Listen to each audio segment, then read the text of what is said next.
Hello all, Old Geek here, back again with another slice of nostalgia. In this video I will be taking a look at a book with its roots on my own shores.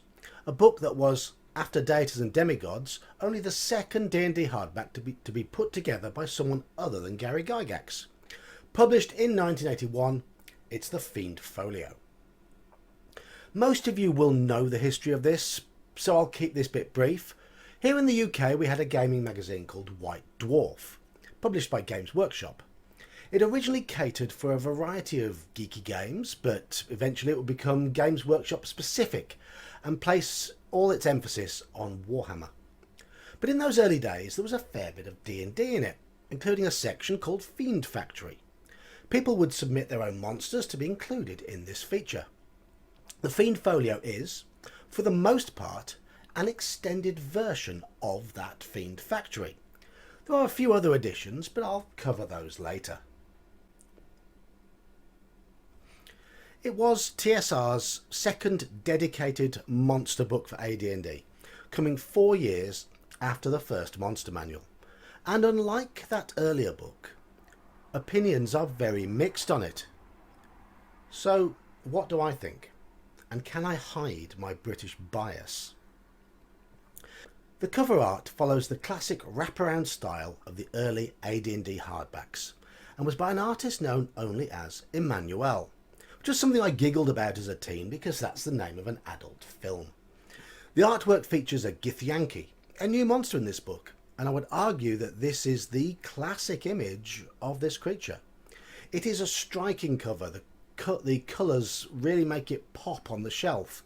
It looks more professional than the earlier monster manual. The book credits a long list of artists for the internal artwork, though most pieces are by Russ Nicholson and Alan Hunter, and both had their own very distinctive styles.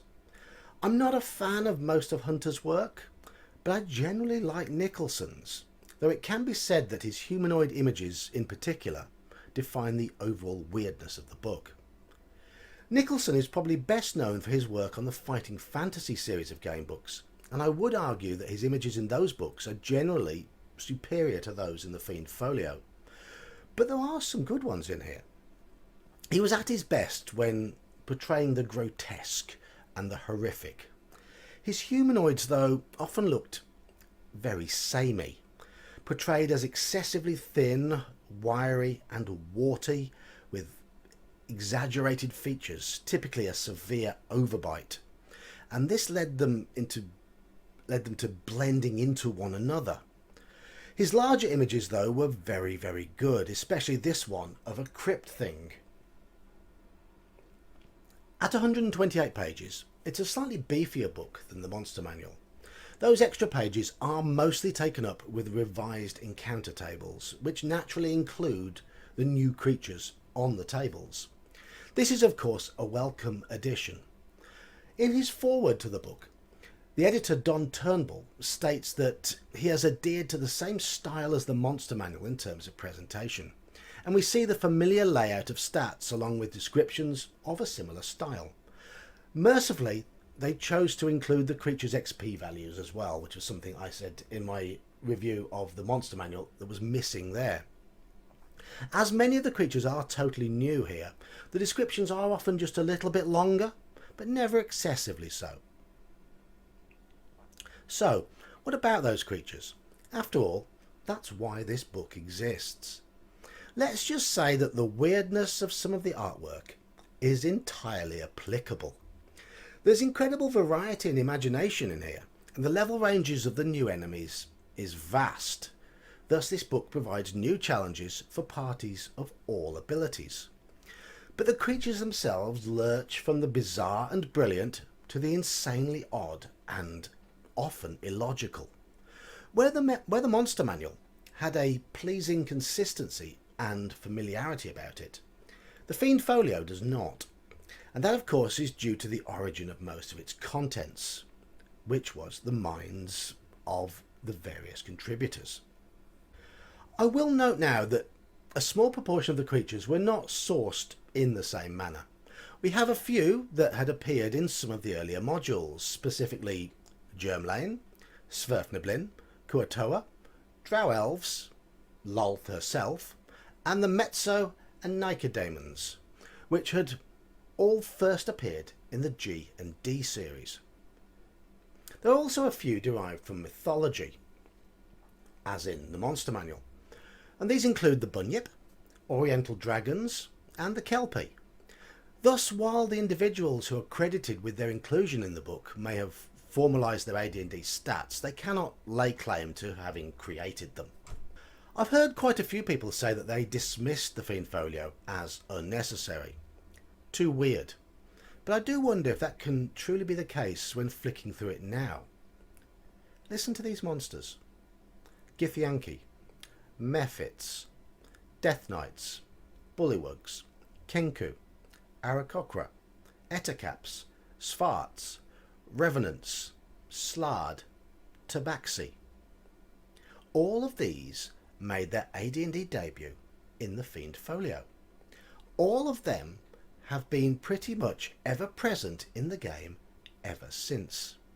And there are more that have featured quite regularly too. Maybe not on the scale of those I've already mentioned, but these are the Bloodhawks, Caryatid Columns, Sons of Caius, Skeleton Warriors, Flins, Grell, Needlemen, just to name a few. So amongst all that insanity, there were plenty of creatures that had staying power, testament to them being interesting, usable at the table, and challenging for parties. There were a couple that have had probably more staying power than they should have done. They have almost become memes for their weirdness. Yes, the Fiend Folio is the book that gave us the Flumph and the Flail Snail. I don't know if I should congratulate it for either of those or just roll my eyes. The book also contains one of my favourite creatures, perhaps an early indicator of my later shift towards a love of horror gaming, and that is the Penangalan. This creature was drawn from Southeast Asian myth and is probably the single most horrific creature ever introduced into D&D. This and the Githyanki are the two monsters that spring to mind first for me when I think of the Fiend Folio.